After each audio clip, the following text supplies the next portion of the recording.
O sábado do Senhor teu Deus. No vídeo de hoje, um texto escrito pelo pastor Venâncio Santos e publicado no jornal O Mensageiro da Paz em novembro de 1983. Seja bem-vindo ao Diário Pentecostal Historiando, análise histórica e crítica sobre o movimento pentecostal brasileiro. Se inscreva no canal e siga nossas redes sociais. O povo que não conhece a sua história está condenado a repeti-la. Assim, pois, foram acabados os céus e a terra e todo o seu exército. E havendo Deus terminado no dia 7º a sua obra que fizera, descansou nesse dia de toda a sua obra que tinha feito. Gênesis 2, 1 e 2. Temos aqui expresso o plano de Deus no que concerne ao descanso semanal previsto para o homem. O homem foi feito com estrutura de trabalho física e mentalmente, com capacidade para o labor, para da própria terra tirar o seu sustento. Gênesis 13, 23. No plano divino do Criador, o trabalho seria para o homem o mais belo espetáculo que se pode imaginar sobre a terra, se não fosse o pecado. Vejamos. Lança-se uma semente preta no solo roxo e começa a surgir pequenas ramas verdes no chão e frutos começam a aparecer com suas polpas vermelhas. Eis o milagre da natureza. A natureza toda, verdadeiro espetáculo colorido, seria o homem um vastíssimo paraíso. Provérbios 8 e 31. Mas, infelizmente, depois do pecado, a coisa tornou-se assim. Maldita a terra por causa de ti. Em fadigas obterás dela o sustento durante os dias de tua vida. Ela produzirá espinhos e abrolhos, e no suor do teu rosto, sob cansaço, comerás o teu pão. Gênesis 3, 17 ao 19. O trabalho não foi imposto ao homem como castigo por sua desobediência. O pecado é quem transforma o labor em lágrimas e suor. Por estes fatos se vê que a provisão do repouso ao homem só seria possível se este não houvesse caído em pecado. Partindo do princípio, expresso em Jó 5 e 7, que diz: o homem nasce para o enfado, como as faíscas das brasas voam para cima. Concluímos que o homem já nasce cansado e começa a morrer desde o nascimento. O descanso de Deus. A expressão descansou Deus de toda a sua obra no 7º dia tem sentido antropomórfico, atribuindo a Deus sentimentos e ações humanas, tendo em vista que Deus não se cansa e nem se fadiga. Isaías 40 e 28. São termos que colocam Deus ao nível humano para que possa ser entendido nas coisas essenciais. A palavra sábado, do hebraico sabat, tem sua etimologia no radical sabat, que significa cessação, isto é, Deus cessou de fazer e criar por ter acabado tudo no plano do mundo físico. Tudo que era para ser feito, os céus, a terra e tudo o que neles há, por sua palavra criadora, ia aparecendo. Ele disse: haja luz. E ela apareceu, e aí está, até hoje, dando brilho a todos os viventes. Disse também: produza a terra ervas e árvores, e ei-las aí produzindo até hoje para sustento e equilíbrio ecológico do homem e dos animais. Tudo permanece feito e produzindo até hoje, sem ser necessário ele estar falando repetidamente. Salmos 33 e 9. Pois a palavra que sai da boca de Deus realiza tudo para a qual foi enviada. Isaías 55, 10 e 11. Entretanto, na criação espiritual, na formação da sua igreja, ele ainda trabalha sem se cansar. João 5 e 17, Isaías 64 e 4. Como vimos, Deus não descansa porque ele não se cansa. O repouso de Deus referido em Êxodo 20, versículo 11, é apenas para mostrar o seu desejo de bem-estar ao homem. O descanso do homem. A 7ª parte do tempo do homem pertence ao Senhor, fato prescrito pelo próprio Deus desde o princípio, e quando ele estava codificando as leis para o povo de Israel, nelas foi incluído o repouso para o homem. Porém, o que não se deve confundir é o repouso físico previsto por Deus com o 7º dia do calendário semanal. Uma coisa é cessar de trabalhar por não haver mais nada a fazer, como foi com Deus na criação do mundo. e outra coisa é descansar para depois retomar o serviço. Igualmente, uma coisa é o sábado de Deus, no princípio, e outra é o descanso semanal do homem.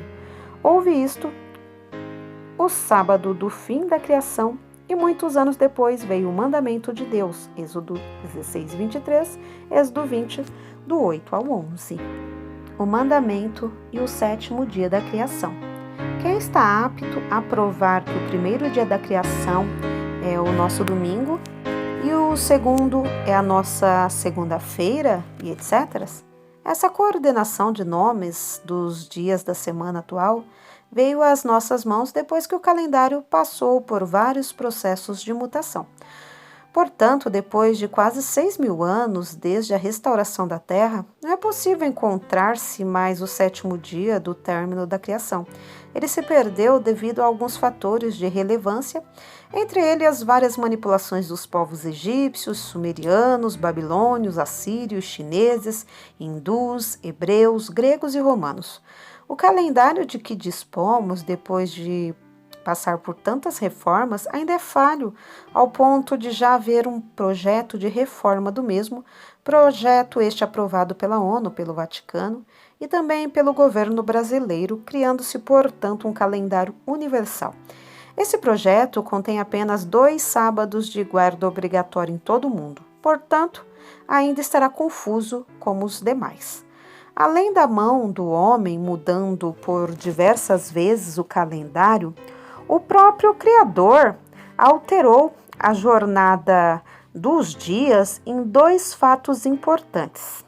O primeiro está registrado em Josué 10 e 13. Este milagre tem intrigado muitos cientistas, aqueles que não acreditam em milagres e nem em Deus.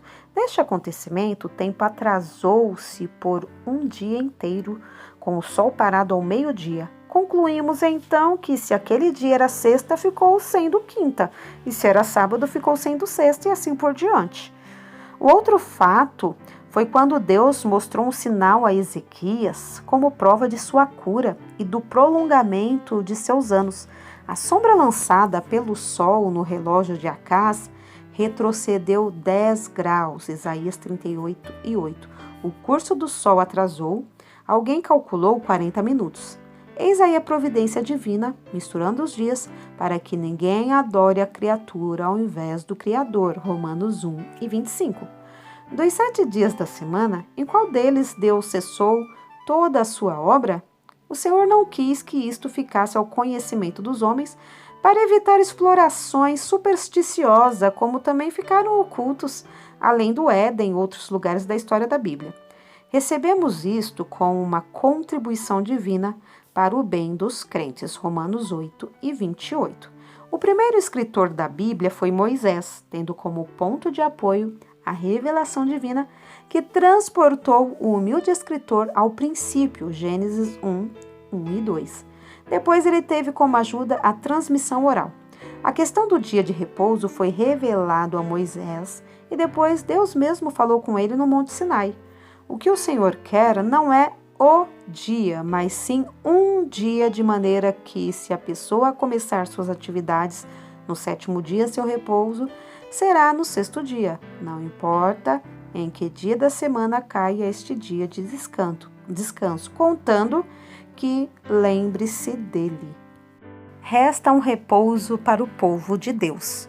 O descanso de Deus no princípio, o repouso do 7º dia do homem e o repouso na terra de Canaã, são estes os 3 principais descansos de que a Bíblia fala no Antigo Testamento, sendo que o repouso de Deus foi um padrão do sábado do homem, codificado nas leis de Moisés, dado somente ao povo israelita, Deuteronômio 5 e 15, Êxodo 31, do 13 ao 17, Ezequiel 20, versículo 12. O descanso em Canaã é o tipo do descanso celestial, porém muitos foram rebeldes e morreram antes de entrar em Canaã. Outros que entraram não foram fiéis e, segundo a profecia, não tiveram descanso na terra. Todos estes sábados não proporcionaram descanso verdadeiro ao povo. Por isto, veio o Senhor Jesus à terra. Veio do Verbo divino através do ventre de uma virgem. Primeiro o anjo Gabriel anunciou a Maria que esta seria a mãe do Redentor. Depois apareceu a José em sonho dizendo-lhe que o que nela estava gerado era do Espírito Santo e seria o Salvador do mundo, o que traria o real descanso. Agora, nascido o menino Jesus, novamente um anjo apareceu aos pastores que, durante as vigílias da noite, guardavam os seus rebanhos. Revestindo-se da rara beleza poética, esta anunciação não foi, contudo, uma simples poesia decantando o nascimento de um filho dos nobres da terra. Também não foi uma elocução filosófica despida de fatos reais e tampouco uma canção de acalento àquelas horas da noite para adormecer os pastores, mas não deixando de ser um belo poema lavrado em clássico estilo hebraico, foi sobretudo um brado enérgico da eternidade, anunciando a todos os povos a salvação total, satisfatória e oportuna, esperada durante séculos, anunciando a vinda do que reina sobre tudo e sobre os sábados também. O diabo, com seus embustes, sempre procurou imitar as obras de Deus, e muitos crentes têm deixado levar-se pelos seus enredos malignos. Mas a humanização de Cristo, sua morte e ressurreição, foram os preparativos de Deus para, no momento exato, desfazer cabalmente todas as obras do inimigo, pois Jesus Cristo, até do sábado, é Senhor. A missão do Filho de Deus foi grande em todos os aspectos. Hoje está à direita do Pai, é rei em muitos corações. Na sua dolorosa trajetória da glória celeste à cruz, passou por toda a sorte de humilhação. Após, ressuscitou e voltou ao céu. Porém, nos fez um convite.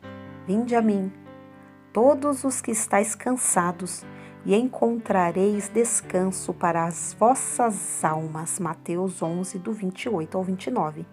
Foi neste teor que o escritor aos Hebreus escreveu, entre outros fatos, o seguinte: se Josué lhes houvesse dado repouso, não falaria depois disso de outro dia. Portanto, resta ainda um repouso para o povo de Deus.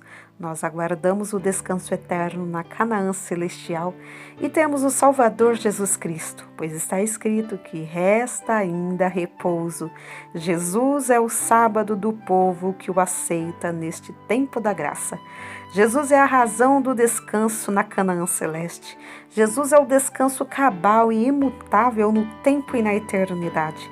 Ele é o Senhor do sábado judaico, superior a Moisés, ao sacerdócio levítico e etc. Ele é para nós hoje, no dia da graça, o sábado do Senhor teu Deus. Venâncio Santos.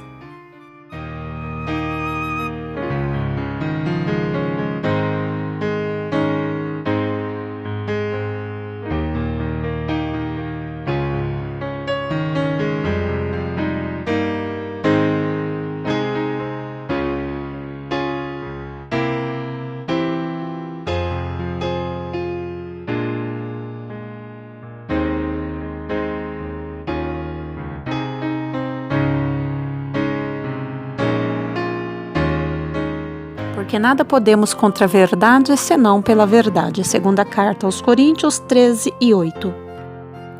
Se você gostou do conteúdo deste vídeo, se inscreva no canal, deixe o seu joinha, compartilhe e ative o sininho para receber do YouTube as notificações dos novos vídeos.